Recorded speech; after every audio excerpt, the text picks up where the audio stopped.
Hi friends, ഇന്ന് നമുക്ക് സർവീസിൽ വന്നിരിക്കുന്നത് റിയൽമീൻ്റെ C15 എന്ന മോഡലാണ്. അപ്പോൾ ഈ മോഡലിലെ കംപ്ലയിൻറ്റ് ഓൺ ആവാത്ത കംപ്ലയിൻറ്റ് ചെക്ക് ചെയ്ത് നോക്കിയപ്പോൾ സെക്കൻഡറി വോൾട്ടേജ് ഷോർട്ടായിട്ടാണ് കാണിക്കുന്നത്.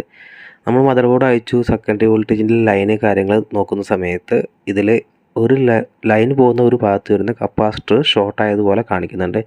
അപ്പോൾ ഇതെങ്ങനെ കണ്ടുപിടിച്ചതെന്ന് വെച്ചാൽ റോസി ഫ്ലെക്സ് ഉപയോഗിച്ച് ആ ഒരു ഏരിയയിൽ ഫ്ലെക്സ് യൂസ് ചെയ്തു. അങ്ങനെ ആ ഒരു ലൈനിലേക്ക് നമ്മളൊരു 5 വോൾട്ടേജിൻ്റെ അടുത്ത് അപ്ലൈ ചെയ്ത സമയത്ത് ആ ഒരു കമ്പൗണ്ട് മാത്രമായിട്ട് ഹീറ്റ് ആകുന്നത് കണ്ടു.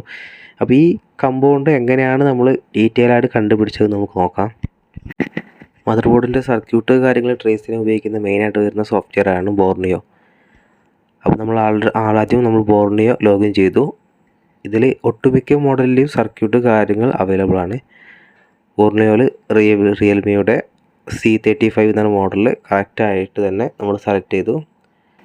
ആദ്യം നമ്മൾ അതിൻ്റെ VBAT വരുന്ന ഭാഗങ്ങൾ ഷോർട്ടോ കാര്യങ്ങൾ ചെക്ക് ചെയ്തു. അതിന് ശേഷമാണ് നമ്മൾ ചാർജിങ്ങിൻ്റെ ഡാറ്റ നോക്കിയത്. ഡാറ്റ നോക്കുന്ന സമയത്ത് അതിൽ VPH ലൈന് വരുന്ന കണക്ഷൻസ് അവിടെ വ്യക്തമായിട്ട് കാണുന്നുണ്ട്. അപ്പോൾ ഈ ലൈൻ ഏകദേശം ഒരു 4 വോൾട്ടേജിൻ്റെ അടുത്തായിരിക്കും ലൈനിൻ്റെ വോൾട്ടേജ് ഉണ്ടാവുക. ചില നേരത്ത് ചെറിയൊരു വേരിയേഷനോ കാര്യങ്ങളോ ഉണ്ടാവാൻ ചാൻസ് ഉണ്ട്. അപ്പോൾ നമ്മൾ ആ ഒരു VPH ലൈന് ഏതൊക്കെ ഐസിലേക്ക് കടന്നു പോകുന്നുണ്ട് എന്ന് ചെക്ക് ചെയ്ത് നോക്കി. അപ്പോൾ അതിന് വേണ്ടി നമ്മൾ ഫോണിൽ ഉപയോഗിക്കുന്ന വേറൊരു ഓപ്ഷനാണ് ബിറ്റ് മാപ്പ്. ബിറ്റ് മാപ്പിൽ ഏകദേശം ലൊക്കേഷനും കാര്യങ്ങളെല്ലാം ട്രേസ് ചെയ്യുന്നുണ്ട്. ഇത്രത്തോളം കണക്ഷൻസിലൂടെയാണ് കടന്നു പോകുന്നത്.